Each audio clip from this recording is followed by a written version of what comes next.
Hi, this is Don Ganguly, and today I want to talk a little bit about how do you save taxes on your real estate investment? Or more importantly, how do you calculate after-tax returns on your real estate investment? A lot of people don't realize, or maybe they do, but they don't realize the quantum of how much taxes can be saved in an asset class like real estate when you compare it to stocks and bonds. And this is because of the number of tax shelters that are already inherent in a real estate investment. So we'll go through them one by one, and then we'll show you what the after-tax effects are. So to calculate taxes, you've got to first calculate the income. And to calculate the income, you need to know your inflows and your outflows. So rent obviously is your major inflow, and it typically has to be at about 0.8% of the purchase price of the property if you look at a per month deal. And then that is when you might get a positive cash flow. Used to be a 1% rule, but the property prices have since gone up and the rents haven't quite kept pace. So if you look at the outflows right here, you've got insurance. You need insurance in your property, right? So that if anything happens, you can get covered. It's a must-have. You have to calculate your taxes. Now your taxes may vary in certain jurisdictions where they vary because if it's an investor or a non-owner occupied property, the taxes can be different from an owner occupied property. Important you get that.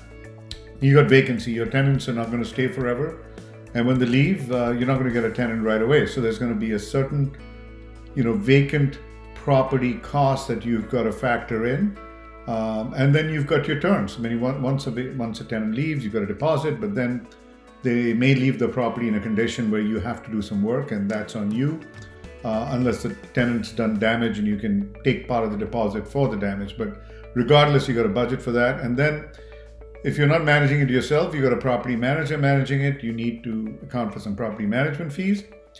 And finally, you have some leasing fees. Every time you put a new tenant in there, you need an agent or someone helping you to do that. And then there are leasing fees associated with that. So those are broadly the income and expenses associated with the property. Next, let's look at a calculator to see how we might be able to calculate that.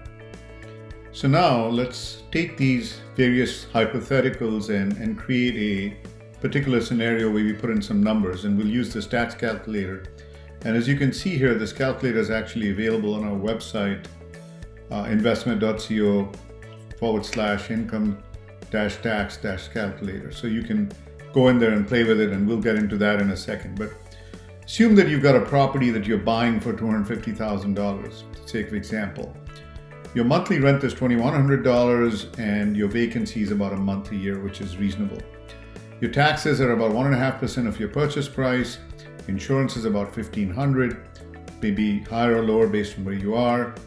And your repairs and maintenance cost is 8% of the annual rent. Now this R&M cost might vary depending on how much work you did into the property to getting in there. If you punted this, then these costs might be higher over time. But if you sort of went pristine clean and did a lot of the work up front, then this might be a lower number.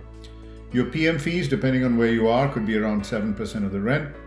And your leasing fees are anywhere from, half of a month's rent to more, depending on how you negotiate it for releasing and initial leasing.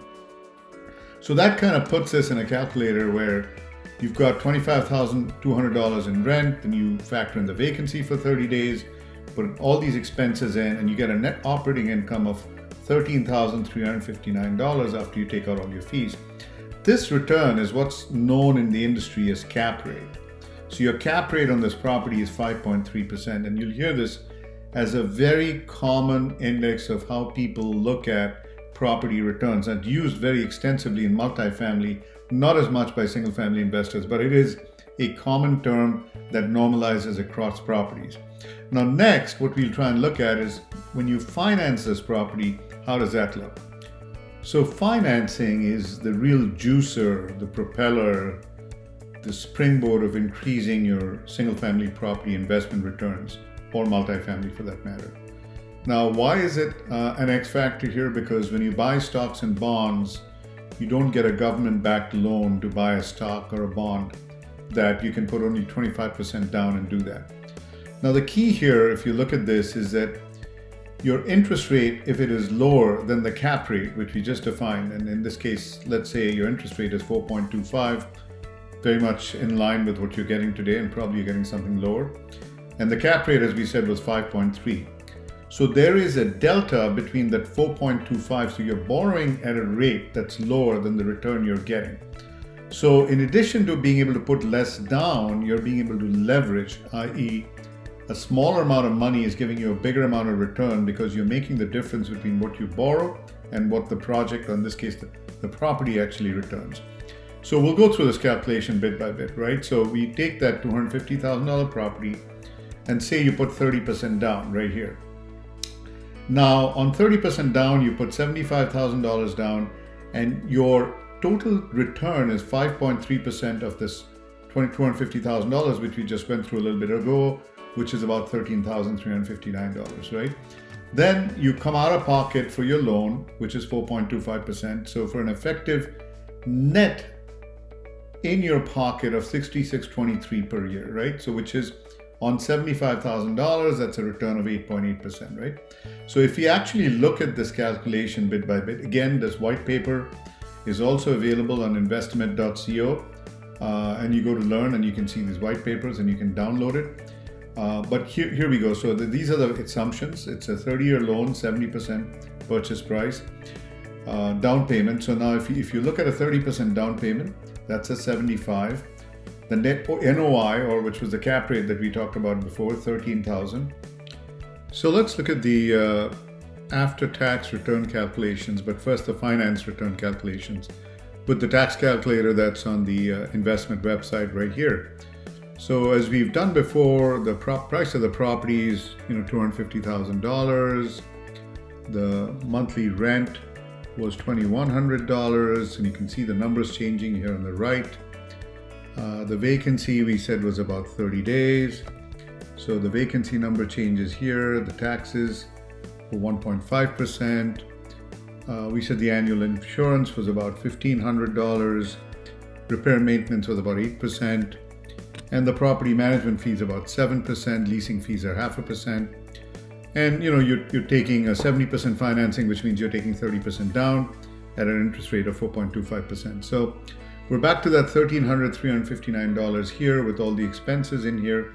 Now, interestingly, as we look at these finance returns, we look at the interest payments, which is about $6,737, and then the returns after interest is the difference between this number and this number is what your returns are. That you're paying an interest of this, but you're getting a cap rate of that, $13,359. Now, in what you pay annually, you're also paying down the principal. So now we're going to try and look at the cash on cash and the net cash returns, right? So this $3,557 is a pay down on principal every year. So this really is money in your pocket, but it reduces your cash flow. So your net cash flow goes down to $3,065, which is this return less this extra amount that you're putting in every particular month or every year to reduce your principal balance, which is really money that's going into your pocket over time, right? And so your net cash flow is this. The cash on cash return is 4%. So now let's come to the X factor of real estate investing, which we talked about earlier, which is the real tax shelters that are available. And through this example right now, we'll show you how your after-tax returns are so efficient in this asset class, right? So the two major levers that you have are depreciation, which is a non-cash expense, and the financing, where you can write off the interest. Now, when you look at depreciation, the IRS really allows you to depreciate the building or the structure over 27 and a half years.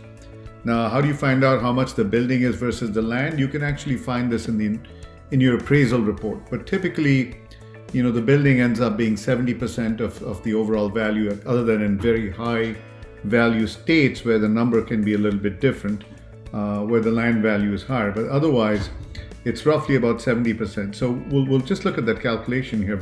So this example assumes that you've got a 40% tax rate and the land value is 30%, so the structure is 70, as we talked about earlier. So when we are calculating our taxes, that based on that property value of $250,000, you can write off about $6,364 a year on that depreciation that you're writing out over 27 and a half years. Now, this is a non-cash expense. So you write that off, and you can also, of course, write off your interest payment just like you do on your normal home, which is your mortgage payment. So you write off the interest on your mortgage, you write off the depreciation. So really what that does is it takes your taxable income from this number and you subtract both those, both the actual interest payment and the depreciation, and you end up with a taxable income of $259 on this entire amount. So your income tax is $104. And so your after-tax return ends up being $6,519, which is only $104 less than your net operating income less the interest payment, right? So you've got now $66.23 return, and you've only taken off $104, so you're $65.19.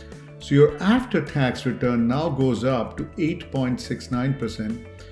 Or rather goes down to 8.69%, where your before-tax return finance was 8.83. So if your before-tax is 8.83 and your after-tax is 8.7, you can sort of think about how many asset classes can give you this type of efficiency in return. And to do that, we'll just compare what it takes in another asset class to give you that same kind of after-tax return, what you'd have to earn pre-tax. So here we go.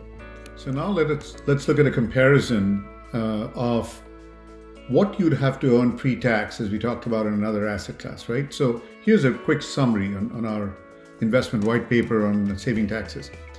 So you had a 5.3% cap rate, you levered it up, and by financing, you increased your ROI to 8.8%, right? You had a tax rate of 40% after you subtracted depreciation and interest.